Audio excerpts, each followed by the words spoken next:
सभी को मनुस्मृति की कक्षा भाग 23 में आप सबका स्वागत है। अब हम आज यहाँ से संन्यास धर्म पढ़ेंगे कि संन्यास धर्म क्या है।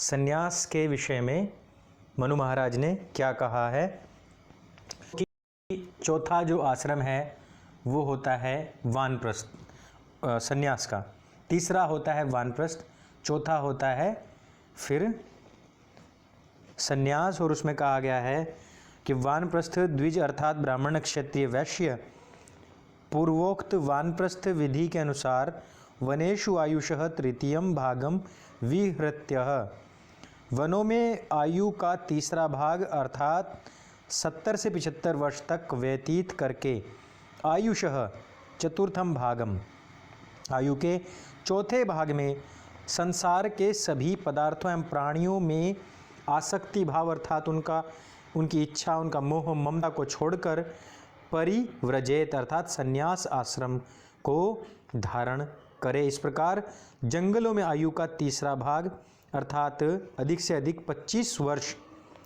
अथवा 0 से 12 वर्ष तक विहार करके आयु के चौथे भाग अर्थात 70 वर्ष के पश्चात सब मोह आदि संगों को छोड़कर परिव्रजेत परिव्राजक अर्थात सन्यासी हो जावे। इस प्रकार से सन्यास धर्म को बताया गया है कि व्यक्ति को सन्यास ग्रहण करना चाहिए। वानप्रस्थ के पश्चात सन्यास धारण, इसमें कहा गया है कि द्विज ब्रह्मचर्याश्रम में वेदों को विधि पूर्वक पढ़कर और गृह आश्रम में धर्मानुसार संतानों को उत्पन्न करके वानप्रस्थ आश्रम में यथाशक्ति यज्ञ से यजन करके मोक्ष प्राप्ति में मन को लगाए अर्थात संन्यास आश्रम को धारण करके मोक्ष प्राप्ति हेतु यत्न करे। ऐसा क्यों कहा गया है? हमें कोई भी व्यक्ति क्यों ना हो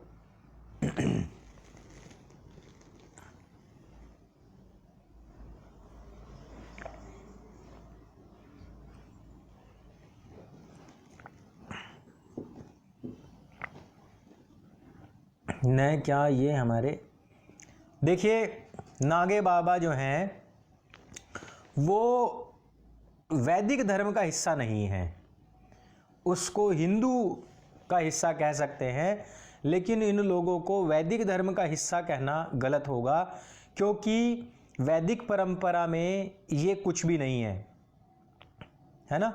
इसलिए अब क्या नया धर्म लाना है क्या भाई? नया धर्म क्या लाना है भाई? सनातन शुरुआत से है और अंत तक वही रहेगा, उसी को सनातन कहते हैं। इसलिए नया आप चाहे कुछ भी ले आओ वो सब कुछ गलत है, केवल और केवल सनातन ही था, है और रहेगा। तो इस प्रकार से कहा गया है कि प्रत्येक व्यक्ति को अपने जीवन का जो अंतिम भाग है वो संन्यस्त होकर के गुजारना चाहिए। ब्राह्मण क्षत्रिय वैश्य ये द्विज जिसमें सर्वस्व दक्षिणा में दे दिया जाता है, उस प्रजापत्य इष्टि नामक यज्ञ को अनुष्ठित करके गृहस्थ और वानप्रस्थ में प्रयुक्त की जाने वाली गार्ह पत्य आहवनीय दक्षिणात्य आदि अग्नियों का बाह्य उपयोग त्याग कर उनके उद्देश्यों को आत्मा में धारण करके अर्थात पाचन यजन याजन आदि कार्य छोड़ करके गृहस्थ अपना गृह त्याग गृहस्थाश्रम से भी संन्यास धारण कर ले। ऐसे में व्यक्ति को संन्यास का जो विशेष कहा गया है कि अर्थात अभी तक उसने वानप्रस्थ में जो लोगों के साथ में जो अभी तक उसका संपर्क था, जो संबंध था, अभी तक वो गुरुकुल में भी जा रहा था, वहाँ पर पढ़ा भी रहा था, लोगों के बीच में भी जाता था, अपने जितने अनुभव थे जीवन के उनको भी बांटता था। अब उसके लिए भी उसको क्या कह दिया गया है? अब वह भी आप छोड़ दीजिए और कैवल्य की प्राप्ति के लिए अब यहाँ से प्रयास आरंभ कीजिए। अगर कोई ये कहे कि मैंने जीवन भर में कुछ नहीं किया, ना तो मैंने ब्रह्मचर्य आश्रम किया, ना फिर मैंने अच्छे तरीके से गृहस्थ आश्रम को पूरा किया, और फिर ना ही मैंने वानप्रस्थ को किया, बस मैं अंत में जाकर संन्यास ले लूँगा, तो बिल्कुल नहीं ले सकते, क्योंकि उस प्रकार के कोई आपके संस्कार ही नहीं बने हैं। यदि आपके संस्कार नहीं बने हैं तो आप कैसे कर सकते हैं? एकदम से तो कुछ भी घटित नहीं होगा। तो संपूर्ण जीवन में ये अत्यंत आवश्यक है कि आपको पूरा ही जीवन एक नियमित तरीके से जीना चाहिए। यदि प्रत्येक व्यक्ति इस प्रकार से नियमित होकर के जिए तो मैं आपको बताऊं कि ना तो हमारे देश में अदालतों की ज़रूरत पड़ेगी, ना वकीलों की ज़रूरत पड़ेगी। अच्छा, आपको पता है पहले ना अदालतें होती थी, ना वकील होता था, कोई नहीं होता था, और ना इस प्रकार से पुलिस होती थी कि, और ना घूसखोरी होती थी इतनी, क्योंकि प्रत्येक व्यक्ति को इस समाज को बनाए रखने के लिए जीवन बनाए रखना और जीवन जीने की जो कला है उसको बनाए रखना अत्यंत आवश्यक है। लेकिन आप ये बताइए, जीवन जीने की कला है क्या किसी के पास में? संपूर्ण जीवन का एक एक पल आपको किस प्रकार से जीना है ताकि आपका पूरा समाज खुशहाल रह सके। ऐसी पूरी की पूरी जो संरचना है वो केवल और केवल वैदिक धर्म में है। वैदिक धर्म ही आपको बताता है कि हमें एक अच्छा नागरिक कैसे बनना चाहिए, हमको जीवन कैसे जीना चाहिए, हमको अपने माता पिता के साथ में कैसे संबंध रखने चाहिए, किस प्रकार से उनकी आज्ञा पालन करनी चाहिए और कब उनकी आज्ञा का पालन नहीं करना चाहिए, कौन सी वो स्थितियां हैं, कैसी पत्नी होनी चाहिए, कैसा पति होना चाहिए, कैसे बच्चे होने चाहिए, सबके जितने भी स्वधर्म हैं सबके बारे में बताया गया है। तो इस तरीके से हम सब लोग एक अच्छे नागरिक होकर के जी सकते हैं। कौन कह रहा है कि सन्यास के लिए पत्नी का अनुमति आवश्यक है? अनुमति आवश्यक है, पत्नी की अनुमति आवश्यक है। गरुड़ पुराण अध्ययन किया तो बहुत लोग पाप कम करेंगे ना? ठीक है, आप खुद से पूछ रहे हैं तो आप ही जवाब दे दीजिए लोगों का, और नहीं तो बीच में कोई भी इस तरीके के फालतू की बकवासें ना करें तो ज़्यादा बेहतर होगा। तो अब यदि किसी व्यक्ति का, मैंने बताया, यदि किसी व्यक्ति के बचपन से ही संस्कार नहीं है सुबह उठने के, किसी व्यक्ति के बचपन से ही संस्कार नहीं है कि वो मन को केंद्रित करके चले, यदि किसी व्यक्ति के बचपन से ही संस्कार नहीं है आहुति डालने के, यज्ञ आदि करने के, तो ऐसी स्थिति में आप क्या कर सकेंगे? बुढ़ापे में फिर आपका ना तो कहीं आपका मन नहीं लगेगा, आप बैठेंगे तो ध्यान नहीं लगेगा क्योंकि आपको बैठने का ही नहीं पता है, आपका आसन ही सिद्ध नहीं है। और ब्रह्मचर्य आश्रम में इसी वजह से आसन को सिद्ध कराया जाता है। इसी वजह से जो हम संध्योपासना करते हैं प्रतिदिन की, संध्योपासना में बैठने का कारण भी यही है। संध्योपासना से हमारी जो प्रैक्टिस है वो गृहस्थ आश्रम में बनी रहती है, वो वानप्रस्थ आश्रम में बनी रहती है, संन्यास आश्रम में फिर ज़्यादा दिक्कत नहीं होती है। इस तरीके से हमको जो भी संस्कार लेकर के चलने हैं वो अंत समय तक चलने चाहिए। अब इन्होंने कहा कि पत्नी की आज्ञा लेनी अत्यंत आवश्यक है। मुझे नहीं लगता कि पत्नी की आज्ञा इस प्रकार से कहीं भी आपको बाधित कर सकती है अथवा नहीं कर सकती है। यदि कोई मनुष्य विद्वान है, वो बहुत विद्वान है और वो अब अपने चारों वर्ण आश्रमों को पूरा करना चाहता है, तो उसमें पत्नी की अनुमति की आवश्यकता की क्या बात है? पत्नी अब 70-75 साल की आयु में किसी व्यक्ति से क्या चाहेगी? 70-75 साल की आयु में वो खुद भी दादा बन चुका है। वैसे व्यक्तियों के लिए अब यहाँ पर कोई ये ना घुसेड़ दे कि वो पत्नी अकेली रह जाएगी, अगर उनके बच्चे ही ना हुए तो क्या करेंगे? तो उसके लिए भी बताया गया है कि आप गोद भी ले सकते हैं, अपने परिवार से लें, क्योंकि बुढ़ापे का सहारा तो अपनी संतान ही होती है। पत्नी, अगर जिस व्यक्ति ने यहाँ पर गरुड़ पुराण का और पत्नी की आज्ञा की बात कही है, वो आप पहले मुझे ये बताइए कि जिस टाइम पर विवाह संस्कार होता है उस समय भी कहा जाता है कि धर्म, अर्थ और काम, इन तीनों में आप एक साथ रहेंगे, मोक्ष में तो सबको अलग अलग ही जाना है। और संन्यास आश्रम जो है वो मोक्ष का अंतिम चरण होता है, अर्थात मोक्ष की प्राप्ति के लिए अंतिम चरण है। अब जब मोक्ष में कोई किसी का साथ नहीं दे सकता है, कैवल्य किसको कहा गया है? मैं इनसे पूछना चाहता हूँ, ये जो गरुड़ पुराण की बात कह रहे हैं कि उससे पाप कम होंगे, उसमें बताया क्या गया है? उसमें कपोल कल्पित कहानियाँ बताई गई हैं।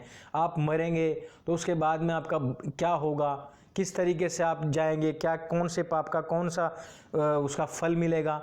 लेकिन इस प्रकार की कपोल कल्पित कहानियों को बताने वाले लोग इस बात को क्यों नहीं समझते कि जब श्री गीता जी में भगवान श्री कृष्ण ने कह दिया कि शरीर नष्ट हो जाता है लेकिन आत्मा शरीरों को बदलती रहती है, और वो जो आत्मा है वो ना ही किसी अस्त्र शस्त्र से काटी जा सकती है, ना जल उसको भिगो सकता है। और इन मूर्खों से ये भी पूछना चाहिए कि जब ये शरीर यहीं पर जल जाएगा और जो भी कुछ है भस्मांतक शरीरम, इस शरीर के भस्म होने के साथ में उसकी सब क्रियाएं नष्ट हो जाती हैं, तो अब सजा किसको मिलेगी? ये जो आप लोगों ने गरुड़ पुराण, भविष्य पुराण, ये जो महाबकवासें छापी हुई हैं, तो आप वहां पर कौन से शरीर को कष्ट देंगे मेरे भाई? कौन सा शरीर बचेगा? तो ये पढ़ लिख कर भी जो बुद्धि से पैदल लोग हैं वो केवल इस तरीके की बातें करते हैं, पूर्णतया अवैधिक रीति नीतियों को चलाना चाहते हैं ताकि लोग हमारे ऊपर भी उसी प्रकार से हंसें जिस प्रकार से लोग क्रिश्चियनिटी के ऊपर हंसते हैं, जिस प्रकार से लोग उल जुलूल कहानियाँ जिन्होंने गढ़ रखी हैं इस्लाम में उनके ऊपर हंसते हैं। ऐसी उल जलूल कहानियों से बचो, क्योंकि ये सनातन धर्म नहीं है। सनातन धर्म केवल और केवल वैदिक धर्म है, और वैदिक धर्म में पूर्ण मनोयोग के साथ में चलने के लिए कहा गया है। ना ही तो गीता कहीं भी, ना वो किसी भी पुराण का जिक्र करती है श्री गीता जी, और ना ही किसी ऐसे प्रपंच का जिक्र करती है। ये अवैदिक लोग हैं जिन्होंने इस प्रकार की कहानियाँ रट रखी हैं कि कोई गरुड़ पुराण पढ़ो, ये पढ़ो, वो पढ़ो। तो ये गलत बात है। इस प्रकार से अवैधिक बातें आप यहाँ ना करें। गरुड़ पुराणे ये केवल खाली खोखले दिमागों की कल्पनाएं हैं, उससे और ज़्यादा कुछ भी नहीं है। इसलिए मनुष्य को सदा ही चाहिए कि वो अपने जीवन को पूर्णतया केंद्रित करते हुए चारों वर्ण आश्रम का ध्यान रखते हुए अपने जीवन को आगे बढ़ाए और कपोल कल्पित कहानियों में कभी भी ना फंसे। क्योंकि मैं यहाँ पर एक बात आपको बताना चाहूँगा, जो कपोल कल्पनाओं में फंसते हैं, जो गरुड़ पुराण की कहानियों में फंसते हैं, जो भविष्य पुराण की कहानियों में फंसते हैं, वही लोग अक्सर ढोंगी बाबाओं के चक्कर में फंसते हैं। वो लोग, ढोंगी बाबा क्या कहते हैं फिर उनको, कि तुमने ये गलती कर दी, अब तो तुम्हारे शरीर को वहाँ पर पीड़ा जाएगा, वहाँ आपको कोल्हू से निकाला जाएगा, आपके शरीर को कील वाले पलंग पे डाल के ऊपर से आप पर लठ बरसाए जाएंगे, फिर आपका कतरा कतरा निकाल दिया जाएगा। अरे उनसे ये पूछो कि कतरा कतरा निकालेंगे किस शरीर का? वो तो यहीं पर जल गया। फिर वहाँ से शुरुआत होती है उनके धंधेबाजी की। अब रामपाल था, उसने गोलोक धाम बनाया हुआ था, अब कोई और था, उसने बैकुंठ धाम बनाया हुआ है, किसी ने कोई राधे धाम बनाया हुआ है।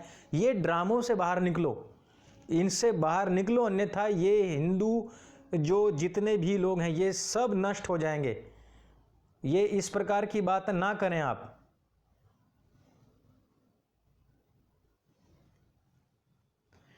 इस वजह से केवल और केवल जो सनातन धर्म है वो केवल और केवल वैदिक धर्म है, क्योंकि वेदों में जो कहा गया है वो कर्माशय से अगले जन्म में हमारे जो किए हुए पाप है उनका फल भोगने को मिलता है। जो स्वर्ग है या नर्क है वो सबका सब कुछ हमें यहीं पर मिलता है, हमें कहीं बाहर कोई सज़ा नहीं मिलती है। हम लोगों को जो भी कुछ भोगना पड़ता है यहीं वापस आकर भोगना पड़ता है। और अच्छे, देखो स्वर्ग और नर्क क्या है? सुख विशेष को ही स्वर्ग कहा गया है। जो लोग अच्छी सुख सुविधाओं में पैदा होते हैं, अच्छे जिनके माता पिता के अच्छे ज्ञानी पुरुष होते हैं, माता पिता अच्छे सेवक भाव के होते हैं, अच्छी प्रभु भक्ति में जो लगे हुए माता पिता होते हैं, जो धर्म पूर्वक अर्थ कमाते हैं और उस अर्थ को फिर धर्म में प्रयोग करते हैं और उन्हीं धन से ही अपने कामनाओं को पूर्ण करते हैं और फिर मोक्ष के लिए, अपना मोक्ष की प्राप्ति के लिए अपना अगली तैयारी करते हैं। तो इस प्रकार से जो भी कुछ मिलता है हमको ये मिलता है, तो सुख विशेष को स्वर्ग कहा गया है। कहते हैं ना कि भाई तेरा जन्म तो स्वर्ग घराने में हुआ है, बिल्कुल। और नरक में आप देखेंगे तो आप क्या कहेंगे? वहाँ आप कहेंगे जो माता पिता सुबह से लेकर शाम तक आधी व्याधि में बीमार हों, शराब मांस में लगे रहते हों, व्याभिचार में लगे रहते हों, अनपढ़ हों, ना कुछ करने धरने के हों, तो रहने सहने के लिए भी बहुत बुरी हालत हो, उस व्यक्ति को अपलिफ्टमेंट करने के लिए कितना स्ट्रगल करना पड़ता है, उसको ही फिर नर्क विशेष कहा गया।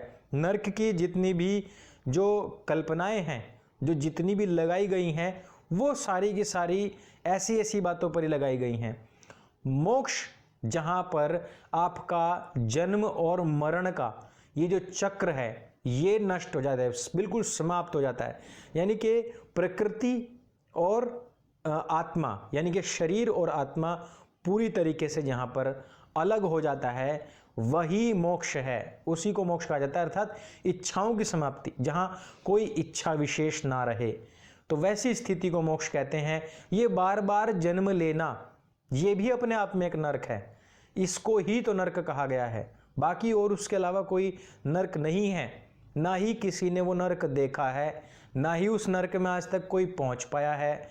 ये डराने के लिए कहानियां बनाई गई और लोग उनसे, जैसे ही उनसे डरना शुरू हुए, वैसे ही ढोंगी बाबाओं ने उनकी नब्ज पकड़ ली और उससे डरा डरा करके अपनी दुकानदारियां चलाई हैं, अपनी दुकानें भरी हैं। लेकिन ये पूर्णतया अवैधिक है, आप चाहे कितने भी दम लगा लें, उसको आप सिद्ध नहीं कर पाएंगे। तो आगे कहा गया है, यो दत्वा सर्वभूतेभ्यः परव्रज्यभ्यम ग्रहात् तस्य तेजो मया लोका भवन्ति ब्रह्मवादिनः।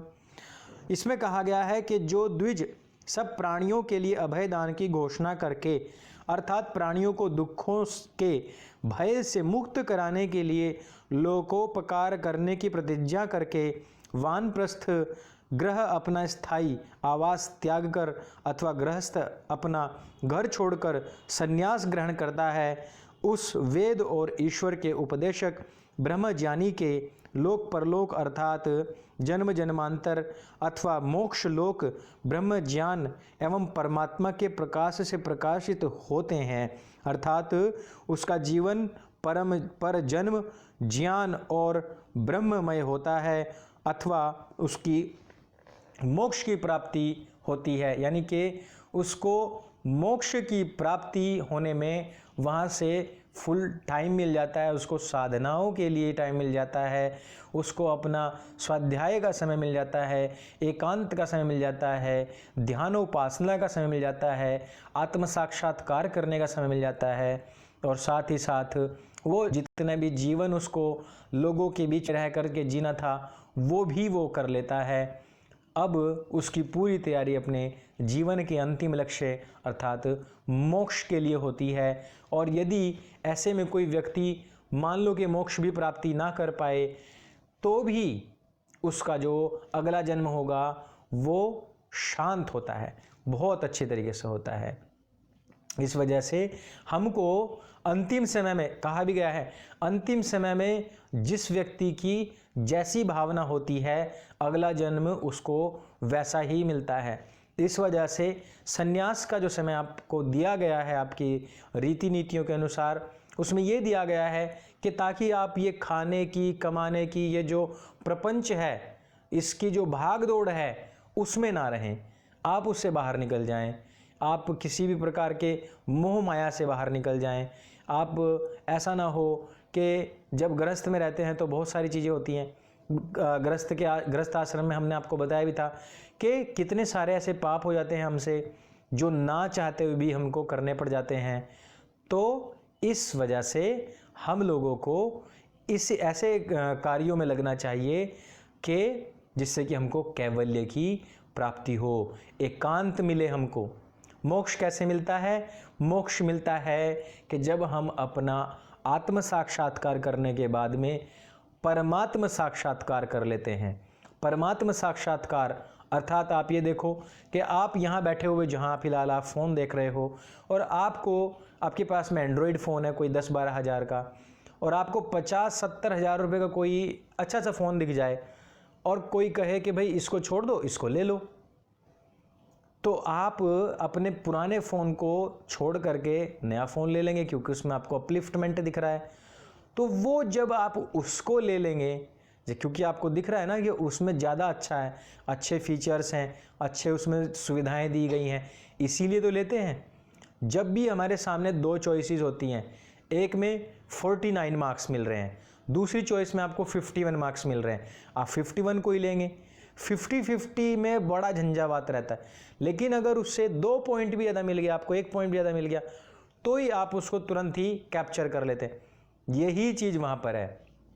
मनुष्य जीवन को, और जो मनुष्य को जो भूख लगती है, प्यास लगती है, फिर मल का बाहर पसीना आना, अंदर से बहुत सारा मल जो निकलता है, ये सारी चीज़ें क्या हैं? ये सारी चीज़ें यानी कि व्यक्ति के जीवन का आवागमन जो है, बार बार जन्म लेना, ये भी एक रोग कहलाया है। इन सब रोगों से निजात मिलना, जब आपकी कोई इच्छा ना रहे, जब आप केवल्य में चले जाएं, जब आपका मन पूर्णतया शांत हो, और जब आपको कुछ भी प्रापणीय ना रहे, जब आपका हर प्रकार से कोई भी मोह हो, किसी से द्वेष हो, किसी से ममता हो, लगाव हो, या बदला लेने की इच्छा हो, कुछ भी हो, कुछ भी ना रहे, वो ऐसा अंतिम क्षण वही मोक्ष की पहली सीढ़ी होता है। जब आपकी इच्छा ही नहीं है, जब आपकी इच्छा समाप्त हो जाएगी जीवन को प्राप्त करने की, उसी समय आपका मोक्ष का आरंभ हो जाएगा। और कौन है? और कोई कुछ पूछ रहा है सर, मोह क्रोमा के वा पे क्या है? भाई ढंग से पूछ लो जो कुछ पूछना है। नागराज नहीं सर। क्या नहीं सर? वही शिव मया सिर्फ कुछ समय के लिए परमानंद में लीन होते हैं पुण्यों के कारण। ये जो हम कुछ समय के लिए परमानंद में लीन होते हैं, लर्निंग पॉइंट्स, यही हमको, ये है एक शॉर्ट टर्म। जैसे कि हमको प्रगाढ़ निद्रा आती है रात के समय। गाढ़ निद्रा वो होती है जब हमको कोई सपना भी नहीं आता है, एकदम गाढ़ निद्रा। प्रत्येक व्यक्ति के जीवन में जो शांत है, धीर है, गंभीर है, उसके जीवन में कुछ मिनट के लिए वो गाढ़ निद्रा आती है, वही मोक्ष का एक अंश मात्र है। तो अब वो मोक्ष जो है वो क्या है? वो चिरकाल के लिए है, वो कोई छोटे मोटे काल के लिए नहीं है। जब हमको थोड़ा सा ध्यान लगाने पर जैसे ही मन शांत होता है, उसके बाद में कितनी शांति मिलती है, कितना अच्छा लगता है। आप 30 सेकंड के लिए आंखें बंद करो और ओम का उच्चारण करते रहो, और आंखें खोलो तो आपके सामने का जो संपूर्ण परिदृश्य है वो थोड़ी सी देर में चेंज सा दिखाई देता है। अब आप ये देखो कि यदि हमने अपना जो मन है वो पूरी तरीके से शांत कर लिया, तो उस समय देखो कितना आनंद आएगा। गीता में जो भगवान श्री कृष्ण ने वो बोले हैं, क्या वो सही है या नहीं? भाई सब कुछ सही कहा है। मोक्ष के बाद कितने सालों में फिर मनुष्य जन्म लेता है? मनुष्य ऐसा बताया जाता है 36,000 या नहीं 3600 कल्प वर्षों तक मोक्ष रहता है। मोक्ष मतलब अनंत तो नहीं है। मोक्ष के बाद में आत्मा कहाँ जाती है? मोक्ष के बाद में आत्मा परमात्मा में लीन हो जाती है। वेद पढ़ना चाहता हूं, कहाँ से शुरुआत की जाए? सत्यार्थ प्रकाश से शुरुआत की जाए। मोक्ष मिलने के बाद वो जीवात्मा कभी जन्म नहीं लेती है क्या? अच्छा, नहीं लेती है। मैंने बताया ना कि 3600 कल्प वर्षों तक नहीं लेती है, उसके बाद जरूर लेती है। श्राप और वरदान के बारे में बता दीजिए। श्राप और वरदान क्या होता है भाई? अब पता नहीं, मैं उसके वजह में कुछ कह नहीं सकता, लेकिन श्राप और वरदान देने के लिए वैसी आत्माएं तो होना कम से कम। आजकल आपको कोई दिखता है? या कोई भी जो पान खा के थूक रहा है वो भी श्राप दे देगा किसी को? गीता जी में साकार रूप की पूजा मान्य है? नहीं है। 7वें अध्याय में आप 23, 24, 25 श्लोक पढ़ेंगे तो आपको भी खबर हो जाएगी। एक सेकंड मेरे को गीता देना, आपको भी खुद ही पता लग जाएगा कि वहां पर साकार का निषेध किया गया है, ईश्वर साकार नहीं होते हैं। वो नहीं रखी है ना, लाए तो ना, बैग में रखिए, बैग में।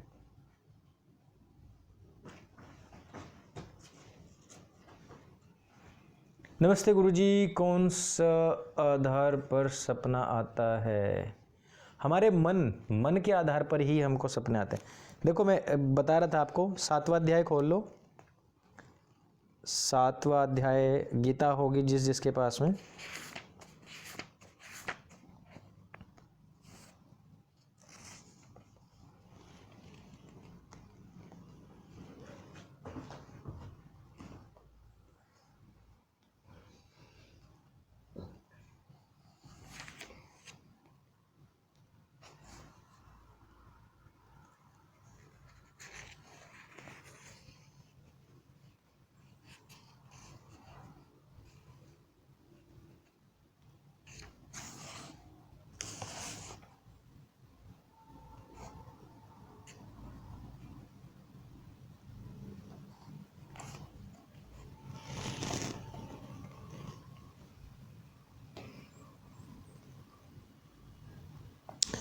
ये खोलो 7वें अध्याय का 24वां श्लोक।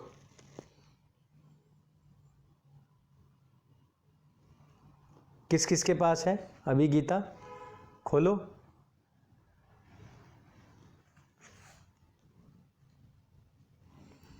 अव्यक्तम व्यक्तिमापन्नम मन्यते माम बुद्धयः, ये वाला खोलो। परम भावम जानन्तो ममाव्ययमनुत्तमम्। यद्यपि जब देवताओं के नाम पर देवता नाम की कोई वस्तु है ही नहीं, जो फल मिलता है वह भी नाशवान होता है। यानी कि अगर आप जो श्राप और वरदान की बात कर रहे थे, वरदान भी अगर आपको मिल गया तो क्या कभी किसी को अमरता का वरदान मिला है? तो कह रहे हैं कि जो अगर कोई फल मिलता भी है तो वो फल भी तो नाशवान होता है। क्या वो फल कभी नष्ट नहीं होता?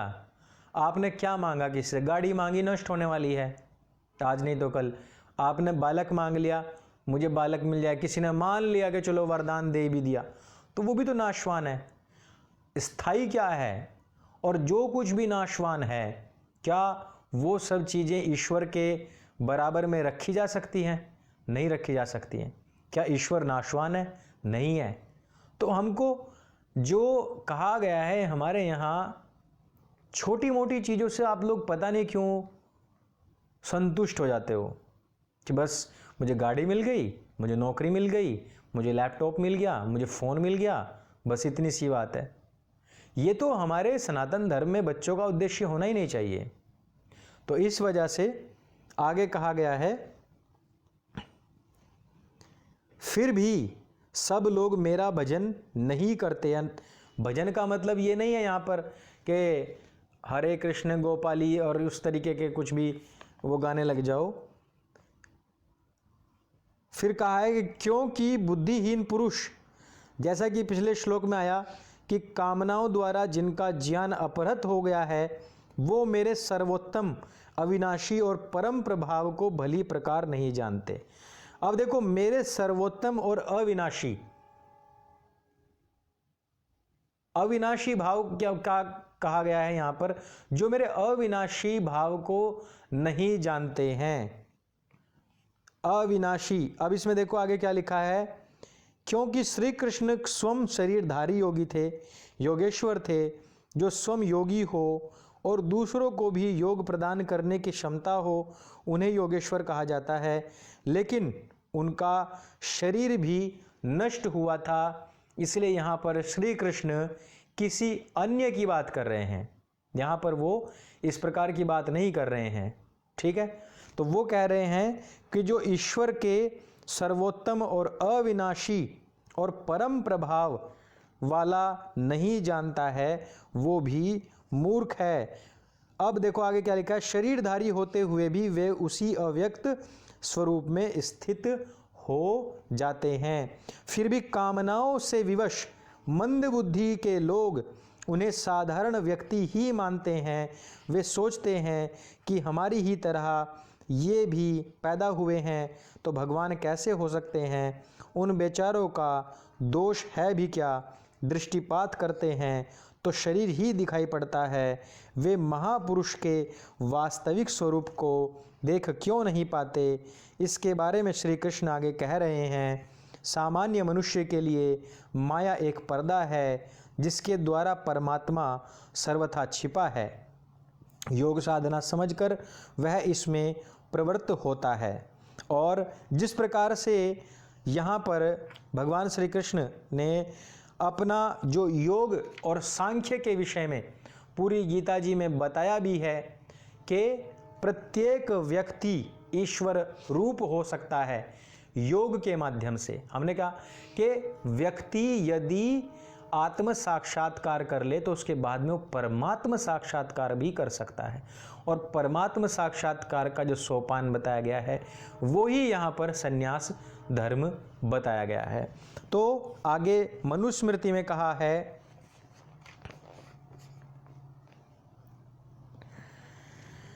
आगे मनुस्मृति में कहा गया है कि जिस द्विज से प्राणियों को थोड़ा सा भी भय नहीं होता, जो सबका उपकार करता होता है, उसको देह से युक्त होने पर कहीं भी भय दुख नहीं रहता।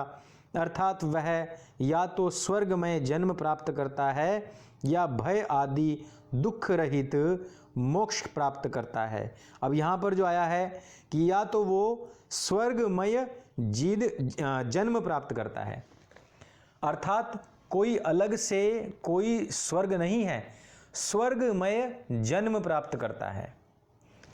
आगे कहा गया है कि संन्यास इच्छुक द्विज वानप्रस्थ अपना स्थायी आवास अथवा गृहस्थ आश्रम को त्याग कर वेद ब्रह्म और जीवन विषयक मननशील होकर पवित्र संस्कारों एवं कर्मों को धारण करता हुआ और अंतःकरण में संचित सांसारिक कामनाओं तृष्णाओं को छोड़कर सन्यासी बनकर लोकोपकार के लिए विचरण करे।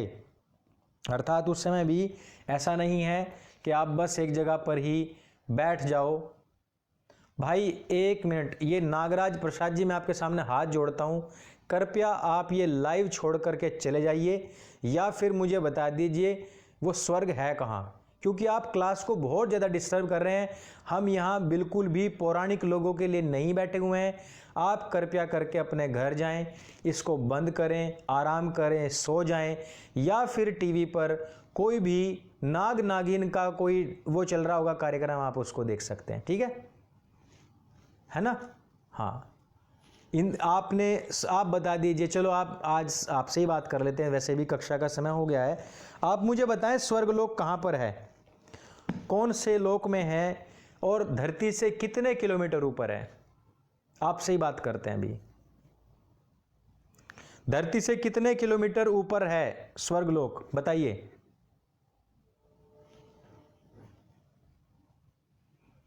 नहीं, आप इंद्रदेव को छोड़ दीजिए। इंद्रदेव आपने भी देख लिए होंगे, इंद्रदेव का फोटो भेज दीजिएगा, आप मुझे व्हाट्सएप कर दीजिएगा ना। इंद्रदेव कहाँ से आए, आपको पता है कि कहाँ से आए हैं, तो आप मुझे इंद्रदेव का एड्रेस और उनका फोटो भेज दीजिएगा, बहुत अच्छा हो जाएगा ये। आप मुझे बस दो बात बता दीजिए, एक तो स्वर्गलोक यहाँ से कितने किलोमीटर दूरी पर है, वहाँ का कुछ टिकट विकेट है कि नहीं, और कौन कौन आया है। इंद्रदेव कहीं से नहीं आए हैं, इंद्रदेव नाम की कोई चीज नहीं है। और आप ये कह रहे हैं कि आप बताएं कि इंद्रदेव कहाँ से है। भाई मैं तो मानता ही नहीं हूँ कि कोई इंद्रदेव कहीं से आया है।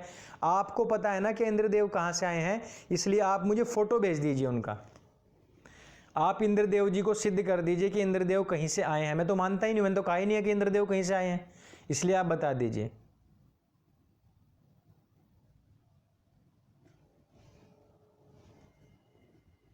अब ये अर्जुन पे कहाँ जा रहे हो भाई? स्वर्ग का मुझे बताओ ना, स्वर्ग कितनी डिस्टेंस पे है यहाँ से?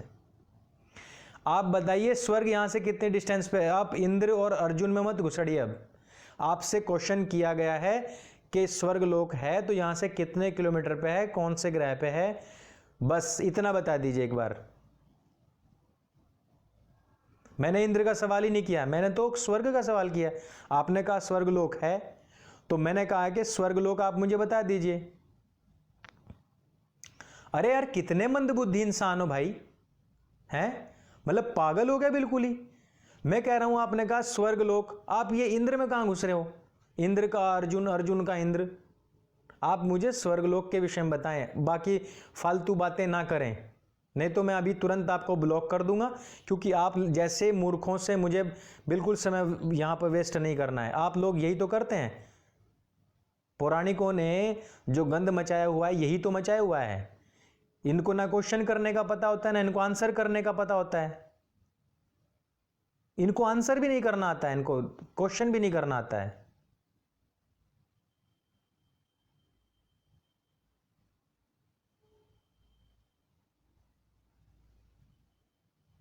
अर्जुन और इंद्र, अरे भाई अर्जुन इंद्र से मतलब क्या है हमको?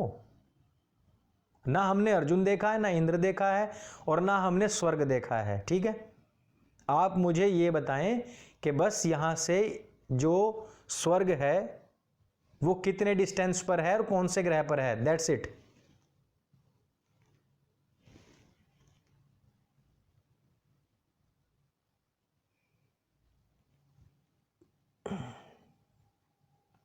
भाग गए, बस हवा निकल गई।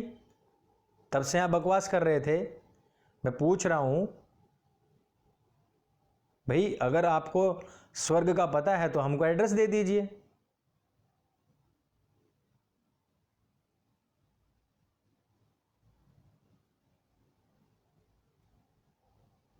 बस इतनी, ये हुए मुसलमान हुए, बस इतनी सी इनकी वैल्यू होती है। जैसे इनसे सवाल पूछ लिया ये भाग जाते हैं।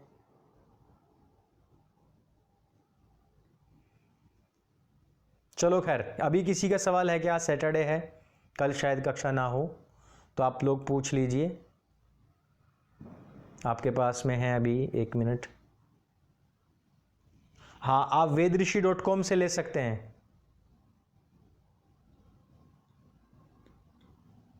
सत्यार्थ प्रकाश कोई सी भी खरीद सकते हैं या उसके लिए कोई सुझाव है? सत्यार्थ प्रकाश कोई सी भी क्या, vedrishi से मंगा लीजिए, अच्छा मिल जाएगा आपको। सत्यार्थ प्रकाश कुछ मुसलमानों ने भी छापी हुई है, इसलिए उसको मत लेना कहीं भी।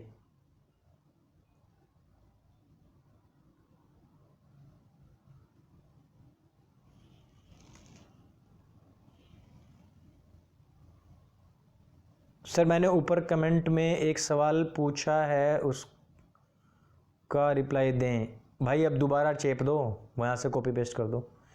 क्या ईश्वर हमको सपने दे सकता, हमको सपने दे सकता है? भाई भगवान का ये थोड़ा है, बस वो तो हमको ही हमारे उसमें लगा रहेगा। कभी तुमने देखा है कि ये इस पूरे यूनिवर्स में हमारी पृथ्वी की कोई औकात नहीं है ना? हमारी इस पृथ्वी की पूरे यूनिवर्स में कोई औकात नहीं है। उसमें पृथ्वी के ऊपर जितना धरती है उसकी तो बिल्कुल भी नहीं है।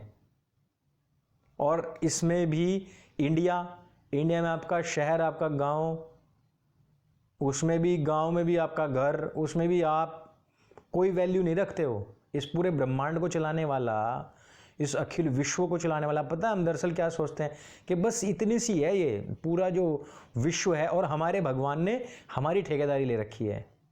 भाई कुछ नियम बनाए गए हैं, उस नियम के तहत चलोगे तो कभी भी एक्सीडेंट नहीं होगा।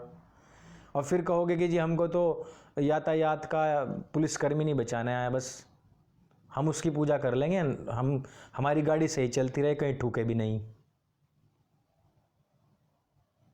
ऐसा नहीं हो सकता।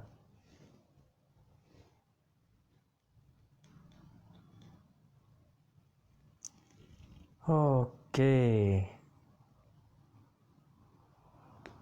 चलो ठीक है, आज की कक्षा को यहीं पर समाप्त करते हैं। कक्षा को एक तो आप लोग है ना, मुझे ऐसा लग रहा है कि आप लोग शेयर नहीं कर रहे हो। सत्य सनातन पे हम लाइव नहीं कर सकते, वो एक बहुत बड़ी समस्या हो गई है। लगातार रिपोर्टिंग हो रही है, लगातार सत्य सनातन को लोग ख़त्म करने के उसमें हैं, इसलिए यहीं पे हमें करना पड़ेगा, हम वहाँ नहीं जा सकते। आप लोगों को ही वीडियोस शेयर करना है मेरे भाई, आप लोगों को ही हमारे हाथ पैर बनना पड़ेगा। हम यहाँ से बैठे बैठे क्या क्या कर सकते हैं? हम हर एक व्यक्ति तक नहीं पहुँच सकते, हम आपके फ्रेंड्स तक नहीं पहुँच सकते, हम आपके रिलेटिव्स तक नहीं पहुँच सकते, वहाँ तक तो आप ही पहुँच सकते हैं, है ना। इसलिए आप लोग तो कम से कम इतनी मेहनत करें, उसको टेलीग्राम में भेज दीजिए, टेलीग्राम में शेयर कर दीजिए, ताकि उसको मिल जाएगा। वो विशाखापट्टनम में रहता है, बहुत दिनों से खोज रहा है वो तरीकी। इसलिए आप लोग इनको शेयर किया कीजिए। शेयर नहीं करेंगे तो फिर वही बात हो जाएगी कि जैसे ही ये देख लिया है, हिंदू अपने धार्मिक ग्रंथों को तो पढ़ते नहीं है, ना उनको देखता है कोई। 4-5 बार मैंने क्वेश्चन पूछ चुका हूँ ऊपर।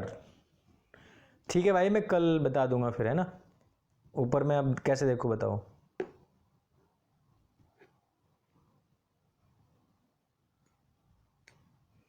जिनमें झोल होता है उनको धार्मिक ग्रंथ नहीं कहते मेरे भाई, जिन्हें उदाहरण करना अनिवार्य नहीं है।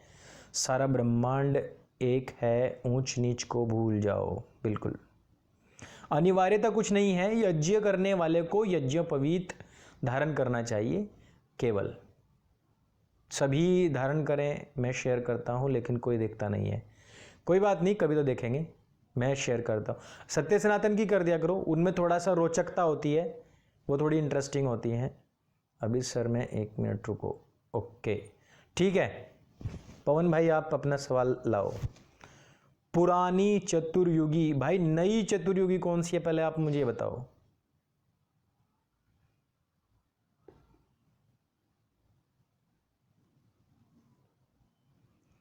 टेलीग्राम ग्रुप में सेंड कर दो, तमिल लैंग्वेज। प्रकाश, क्या माँ तुलजा भवानी ने शिवाजी को सच में दर्शन दिए थे? मैं वहां पर नहीं था उस समय, नहीं तो जरूर बताता। क्या भगत सिंह नास्तिक थे? नहीं भाई, नास्तिक नहीं थे। उनका पूरा परिवार आर्य समाजी था। लेकिन एक 23 साल के बच्चे की बात सुन करके हम पता नहीं कितने बड़े बड़े आइडियाज लगा लेते हैं।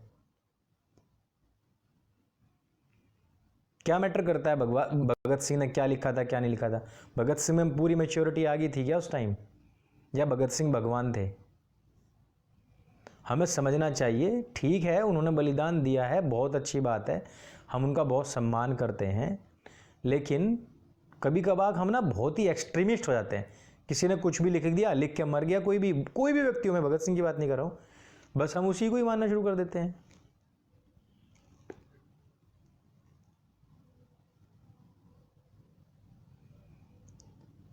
आशीष भाई, स्वर्ग नरक के ऊपर ही बात चल रही थी अभी तक। एक आया था यहाँ स्वर्ग का ड्रामेबाजी दिखाने के लिए, उसके पर्चे लेकर के वो भाग गया जैसे स्वर्ग नरक के सवाल किए तो। भाई जी एक वीडियो ब्रह्मा विष्णु और महेश पे किया, कैसे आया? नारायण कुमार, सर मैं हमेशा शेयर करता हूँ। ओके भाई, धन्यवाद। वो नागराज वापस नहीं आया, फिर स्वर्ग चला गया क्या वो भी?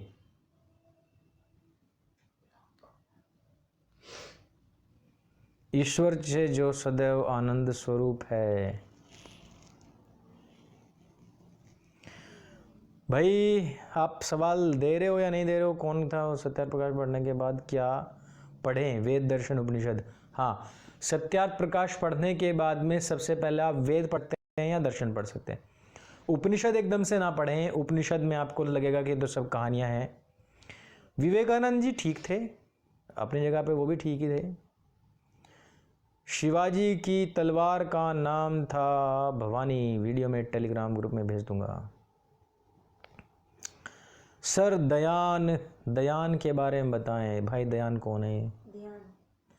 ध्यान के बारे में बताएं। अच्छा बताया, आज बहुत कुछ बताया है, अब और कुछ नहीं। ओके, स्वर्ग चला गया। अब मैं इसको अब यहीं क्लोज करने वाला हूँ। अब बचे हैं आपके पास में 30 सेकंड बचे हैं। सर मुझे पूछना है, क्या जो कुछ भी होता है अच्छे के लिए होता है? बिल्कुल, या तो अच्छा होता है या अच्छे की तैयारी होती है। मोक्ष का मतलब उत्तम चरित्र जीना, उत्तम, बिल्कुल, बहुत बढ़िया बहुत बढ़िया। हर मनवंतर में नए मनु आते हैं क्या? नहीं। संस्कृत भाषा, चलो ठीक है, सीधे बैठ जाइए। ओ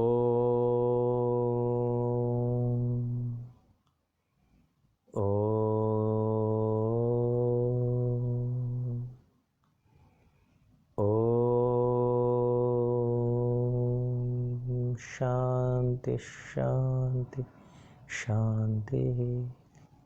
ओम। सभी को नमस्ते, शुभ रात्रि।